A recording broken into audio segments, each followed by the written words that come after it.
Dictation number 509. Dictation will be start after 3 seconds. Sir, the Press Council Second Amendment Bill 2004 was introduced by me in the last session as I submitted in my statement which I laid on the table of the House. I requested the House to consider the Second Amendment because an ordinance had to be issued since the life of the Council was expiring. Since the life of the present Council was expiring, we had to issue the ordinance. At this stage, I do not think I have very much to say because it is a very simple bill.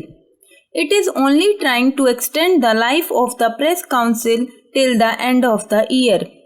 If we are able to finalize the formation of the Press Council earlier, then of course the present term would expire earlier. You will recall I had said in the course of the last debate that a committee of members of Parliament has been working for the drafting of the second bill which is likely to come up before the end of this session. If time is made available, I will make every effort to bring it before this session itself. The committee has been sitting and they have been able to come to their conclusions more or less.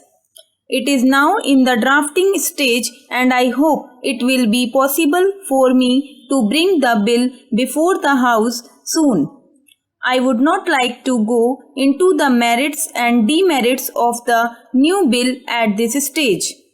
I would only say that it is a very simple bill extending the life of the present Council. I hope the House will approve of this at an early date so that I can go to the other House before the budget debate is taken up. Mr. Deputy Chairman, I welcome the Minister's statement that before this session ends, the government would be in a position to bring the comprehensive Press Council Amendment Bill before this House for consideration because that would be the proper occasion for discussing the working of the Press Council in depth. He said that this particular bill, which seeks to replace the ordinance, is a simple bill. No doubt about it, it is a very simple bill dealing with merely the term of the Press Council and giving life to the Press Council which would have otherwise expired even today.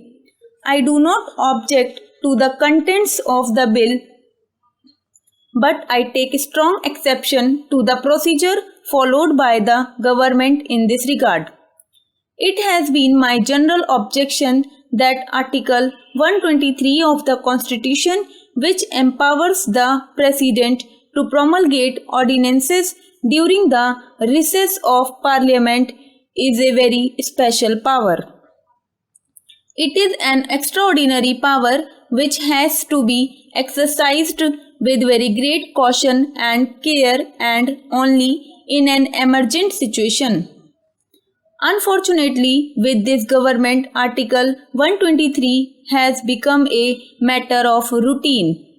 It has been stated in the statement by the Minister explaining why an ordinance was necessary that because the bill was introduced only on 21st December, there was no time to pass the bill as the life of the Press Council was due to expire on 31st December.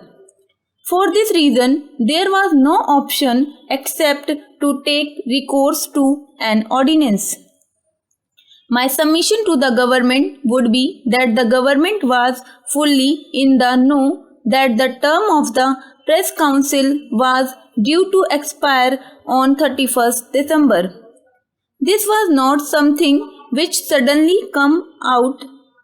Why did not the government take prompt measures in time to bring forth a bill before Parliament extending the term of the Press Council instead of introducing the bill only towards the fag end of the session of Parliament and then making it a plea for promulgating the ordinance. My point is that Article 123 is not intended to remedy the negligence of the government. It is not intended to cover up the lapses of the government. It is intended to be invoked only in extraordinary circumstances when something new crops up which was not or could not be foreseen while the Parliament was in session.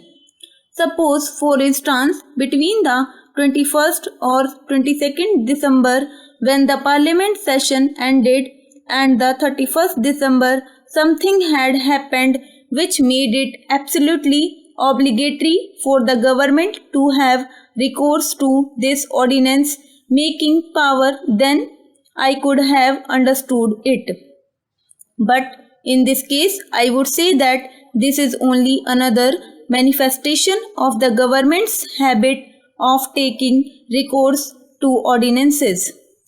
Rule by ordinance, I hold very strongly, is repugnant to the concept of parliamentary democracy. It denigrates and weakens the efficacy and primacy of the parliamentary institutions. It is on this ground that I oppose the promulgation of such ordinances. The Press Council has been in existence for 9 years now, and it was in 2005 that the Press Council Bill was passed.